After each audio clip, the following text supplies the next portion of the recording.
English podcast with Lara.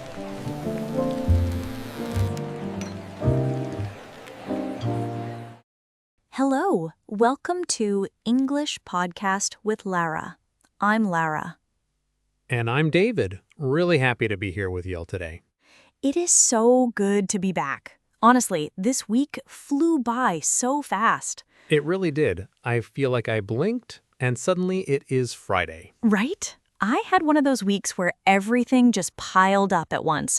Meetings, deadlines, a grocery list I completely forgot about. The grocery list always suffers first. That is just how it goes. Always. I showed up home with literally just pasta and some cheese. Honestly, that sounds like a perfectly acceptable dinner to me. It was fine, but I just remember sitting down after eating and thinking, I have been feeling a bit drained lately. Not in a bad way, just a little low on energy.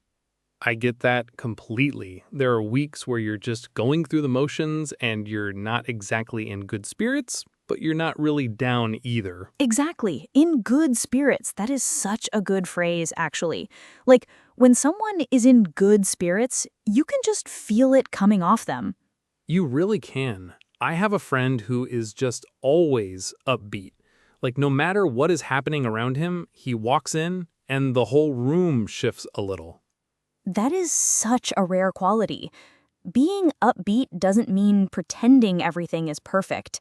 It's more like a default energy that person carries. Exactly. It's not about ignoring problems, it's just the way they show up. And I think being around someone like that genuinely does lift your mood. Without them even trying, you just start to feel a little better. It's almost contagious in the best possible way. Totally. And I think that's kind of what we want to dig into today, that whole idea of positivity and what it actually does for you. It's one of those topics that sounds simple on the surface, but gets really interesting the deeper you go. And if you're watching or listening for the first time, a huge welcome to you. This is English Podcast with Lara, where we have real conversations in English so you can learn naturally, just by listening. And if you're enjoying what we do here, it would mean a lot if you hit that subscribe button and gave this episode a like. It genuinely helps more people find us. It really does. Okay, so back to this idea of energy and mood. I was actually thinking about this on my commute this morning. I put on some music instead of a podcast for once, just something upbeat, and I noticed my whole attitude shifted before I even got to work. That is such a small thing, but it genuinely works. A song can lift your mood in a way that is almost immediate. It's wild how fast it happens. 1 minute you're grumpy in traffic, and then a good song comes on, and suddenly you're tapping the steering wheel. Tapping the steering wheel is such a specific image, and I felt that completely. We've all been there, and I think that's a tiny example of something much bigger, which is how much our mindset and our environment shape the way we feel every single day. And that is the thing, right? It is not always about big, dramatic changes. Sometimes it is just these tiny shifts that start to add up. Completely. But I think there is also a conversation to be had about what positivity actually means, because I feel like the word gets thrown around a lot. Oh, absolutely. And sometimes in a way that feels a little hollow, like someone is going through something really difficult, and someone else just says, stay positive, and that is supposed to be helpful? Right, and it's not. It really is not. There's actually a term for that, toxic positivity, and I think a lot of people have experienced it without knowing the name for it. Toxic positivity, yes. It's when someone dismisses your real feelings by covering them with forced cheerfulness. Instead of acknowledging what you're going through, they just paste a smile over it. And the word acknowledge is so important there, because the opposite of toxic positivity isn't negativity, it's just honesty. It's saying, yes, this is hard, and that's okay. Exactly. Genuine optimism has room for the hard stuff. It doesn't pretend the hard stuff doesn't exist. That's such a good distinction because I think a lot of people hear the word positivity and they think it means you have to be happy all the time, which is exhausting just to imagine. Genuinely exhausting. Nobody can sustain that. Nobody. And I think real optimism is more like, even though things are hard right now, I believe they can get better. That even though is doing a lot of work in that sentence. I love that you said that. Even though, despite, whereas, these little connectors are how we hold two truths at the same time. Like, this is painful, even though I know I will get through it. It's a much more mature kind of positivity, I think. It's not about ignoring the cloud, it's about looking for the silver lining without pretending the cloud isn't there. Silver lining. I love that one. There's always a silver lining, even in situations that feel completely overwhelming. And sometimes you have to really look for it. It's not always obvious. Exactly. It takes effort. But I think that effort is actually part of what makes genuine optimism different from just slapping a happy face on everything.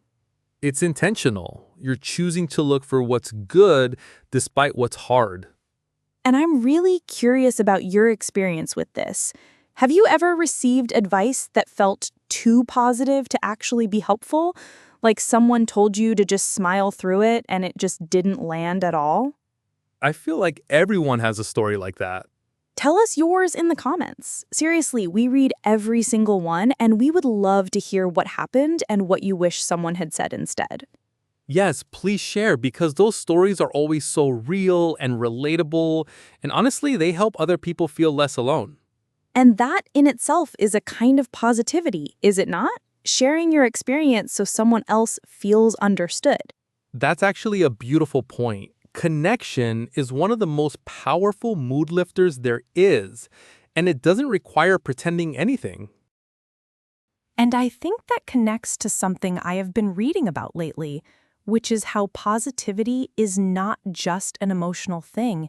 It actually has real effects on how you think and behave. Oh, that is fascinating territory because I always assumed it was kind of the other way around, like you feel good and then good things happen. Right, but it is actually more of a loop. Your mindset shapes your actions, and your actions shape your outcomes. And then those outcomes feed back into your mindset. That sounds almost like a self-fulfilling prophecy. Exactly that. A self-fulfilling prophecy is when a belief you hold actually causes itself to become true. So if you walk into a job interview convinced you are going to fail, that belief changes how you carry yourself, how you answer questions, how you make eye contact. And the interviewer picks up on all of that without even realizing it. Completely. And the reverse is also true. If you walk in thinking, I have prepared for this, I can handle whatever they ask, your whole presence shifts. I actually experienced something like that a few years ago. I had a presentation at work that I was dreading, and I spent the night before just catastrophizing, imagining every possible thing that could go wrong. And how did it go? Badly, not because the content was bad, but because I was so in my head that I stumbled over things I had practiced 100 times. That is such a relatable experience. Your brain was so busy bracing for disaster that it could not just let you perform. Exactly. And the next time I had to present, I tried something different. I tried to reframe the nerves. Instead of thinking, I am terrified, I told myself, I am excited. Same physical feeling, completely different story. That is such a powerful technique. To reframe something means to look at it through a completely different lens, to change the mental frame around it without changing the facts. And it genuinely worked. I wasn't suddenly fearless, but I was present. I could think clearly. That is the thing about reframing. It doesn't erase the difficulty. It just changes your relationship to it. And then, when it went well, I noticed something else. I bounced back from the small mistakes much faster. Like, when I lost my place for a second, I just took a breath and kept going instead of spiraling. To bounce back is such a great phrasal verb for this. It means to recover quickly after something goes wrong, to not stay down after a setback. And they think that ability to bounce back is actually one of the most visible signs of a genuinely positive mindset. It's not that positive people don't make mistakes, they just don't let the mistakes define the whole experience. If I hadn't changed my mindset going into that kind of situation, I would not have been able to recover the way you did. That second conditional really captures it. It does. If I had stayed in that catastrophizing mode, I would have fallen apart at the first stumble. And instead, you kept going. That's the real power of it. Not perfection, just resilience. Resilience built on a foundation of believing things can go okay, even when they're not going perfectly. That actually reminds me. Should we try putting some of this into a real scenario? Like, actually play it out? Yes, let's do it. I think hearing it in context makes such a difference. Okay, so let's say you are at work and you have just received some feedback from your manager that was not exactly glowing. How does that usually feel in the moment? Honestly, even when you know the feedback is fair, there is still that first sting, like your stomach drops a little. Totally. So let's play that out. You are the employee who just came out of that meeting, and I am your colleague who runs into you in the hallway. Perfect. Okay, I am ready. Hey, you okay? You look a little stressed. Yeah, I just got out of a meeting with the manager. She said my last report was not up to standard. I don't know. I feel like I can't do anything right lately. Oh, that is rough. I'm sorry. What exactly did she say? She said the structure wasn't clear and that I need to work on how I present data. It was constructive criticism, I know that, but it still stings. Of course it does. Constructive criticism is still criticism, and it takes a second to process. But honestly, the fact that she gave you specific feedback is actually a good sign. You think so? I do. It means she's invested in your work getting better. If she didn't care, she wouldn't have said anything at all. You might want to take it on board and see it as a kind of roadmap. Take it on board. I like that. Like, actually absorb it instead of just defending myself. Exactly. Taking feedback on board means you're genuinely accepting it and letting it inform what you do next, not just nodding and then ignoring it. That's a really different posture than just hearing it and feeling bad about it. Completely different. And look, it could help to ask her for a follow-up conversation where she shows you an example of what she means. That way you have something concrete to work with. I didn't even think of that. I just kind of wanted to disappear after the meeting. Which is such a human response. But keep your chin up, seriously. One report does not define your whole track record. Keep your chin up. That's such a warm thing to say. It really is a lovely expression. When you tell someone to keep their chin up, you're encouraging them to stay positive and not let a difficult moment drag them all the way down. And the way you said it in the role play, it didn't feel dismissive at all. It felt like genuine support. That's the difference, right? It wasn't, oh, just smile, everything is fine. It was, I see that this is hard, and I believe in you anyway.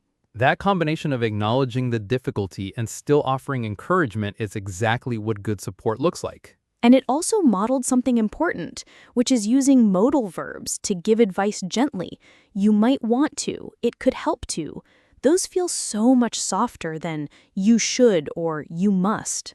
Right, because when someone is already feeling low, a heavy "you should" can feel like another criticism on top of the one they just received. Exactly. The softness of the language actually makes the advice easier to receive. And I think that carries over into personal relationships too, not just work. Oh, completely. Actually, can we keep going with a different scenario? Because I feel like the personal side of this is just as important. Let's do it. Okay, this time let's flip it. You be the supportive one, and I will be the one venting. I am ready. Go for it. I just feel like this week has been one thing after another.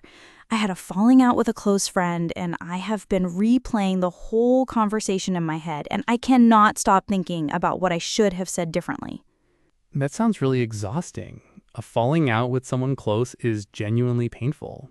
What happened, if you do not mind me asking? She told me that I had been distant lately, and I got defensive instead of just listening, and now I feel terrible about it. I hear you, and I think the fact that you feel bad about it actually says a lot about how much you care about the friendship. I just wish I had not reacted the way I did. That makes complete sense. But I want to validate your feelings here for a second, because it's also okay that you felt caught off guard. Being told you've been distant is not easy to hear. To validate someone's feelings, that is such an important phrase. It means you're acknowledging that what they feel is real and understandable, not trying to talk them out of it or minimize it. And it's different from just agreeing with everything they say. You can validate how someone feels without necessarily agreeing with every detail of the situation. That is such a fine but important line, because sometimes people just need to feel heard before they're ready to think about what to do next. Exactly. And once you feel heard, you become more emotionally resilient. Like you have enough steadiness to actually look at the situation clearly. Emotionally resilient. I love that phrase. It's not about being tough or never feeling hurt. It's about having enough inner stability to process difficulty without completely falling apart. Right. And I think positive relationships, the ones where people actually validate each other, are what build that resilience over time. Okay, let's stay in the scenario for a moment. So, after you validated my feelings, what would you say next?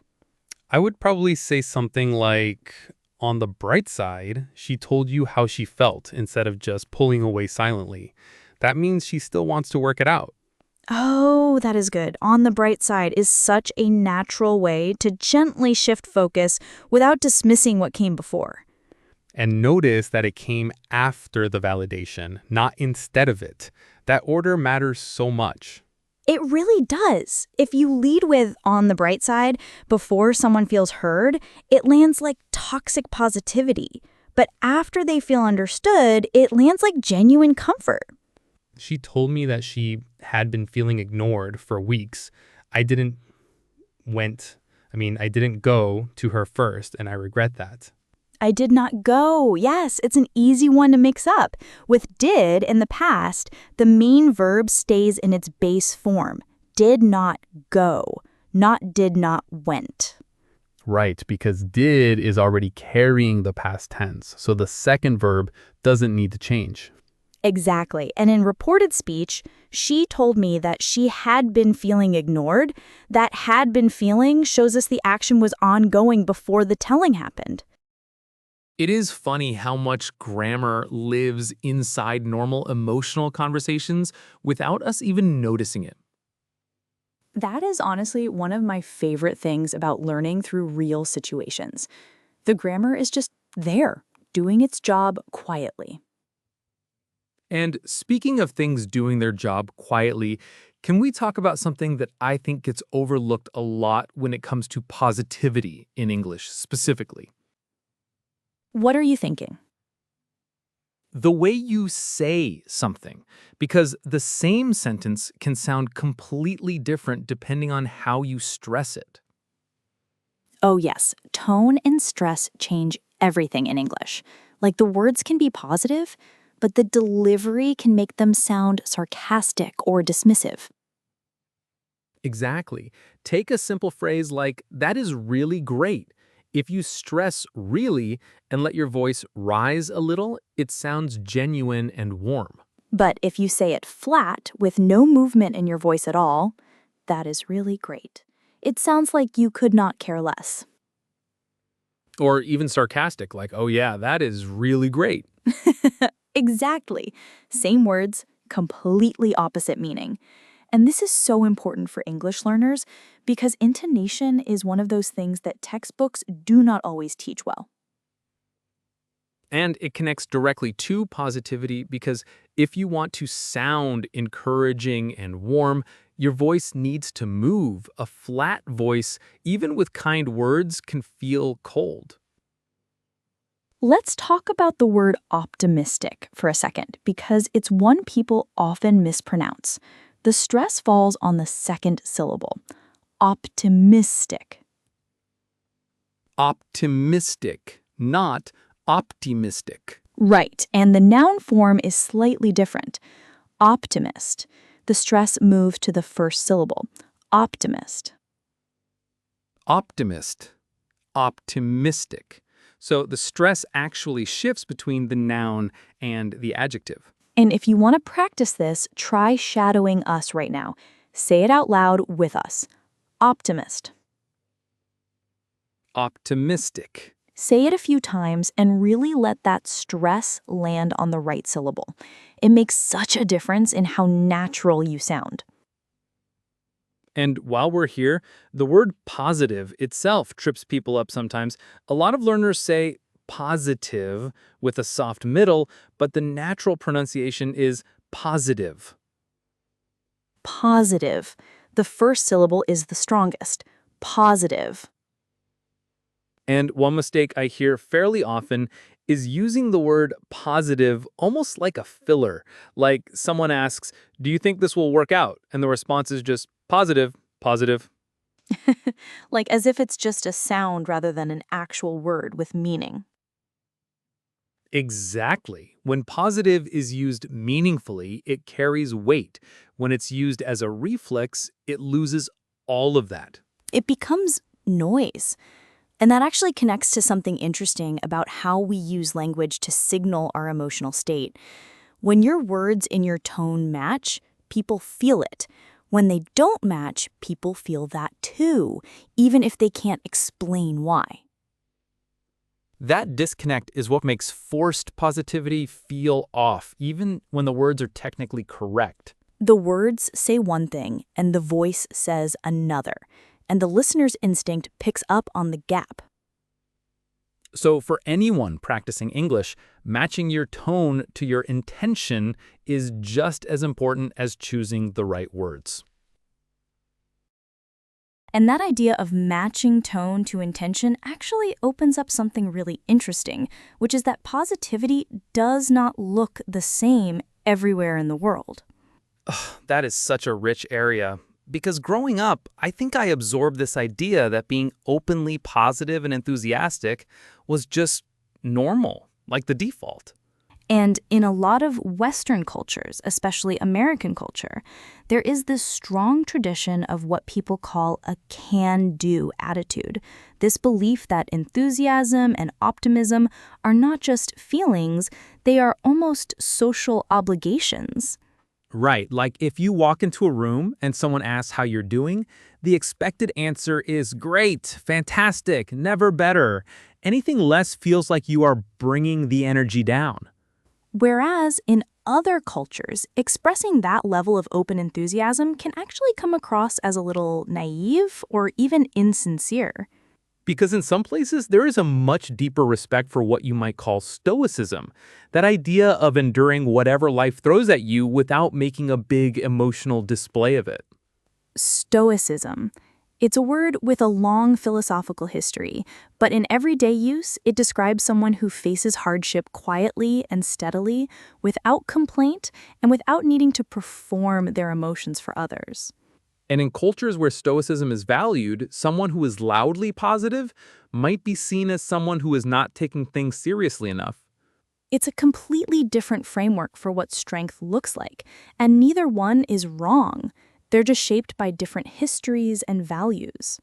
I find that so fascinating because it means that positivity is not just a feeling, it's also a cultural language. And if you don't know the dialect, you can accidentally send the wrong message.